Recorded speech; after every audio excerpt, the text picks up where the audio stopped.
Hi guys, welcome to this video.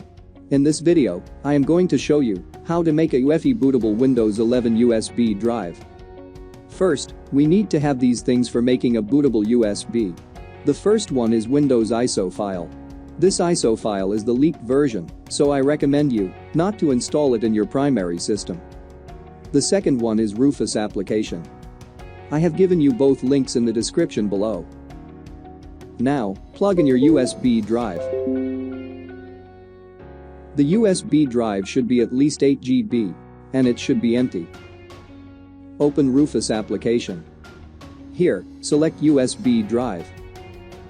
On the boot section, we will add ISO file. Click on select and open Windows 11 file.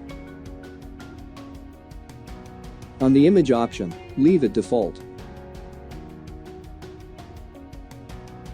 Here, partition scheme should be GPT for UEFI.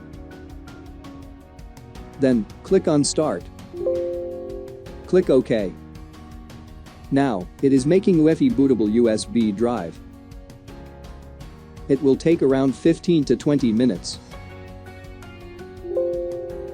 Now, it has been completed.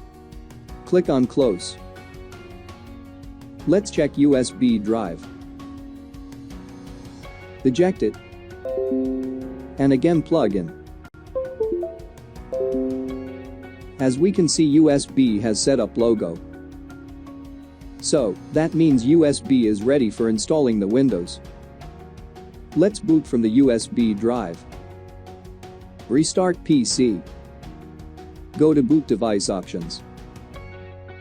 Here, select UEFI USB drive. Now, Windows 11 is booting up. As we can see here, we got Windows 11 setup screen successfully.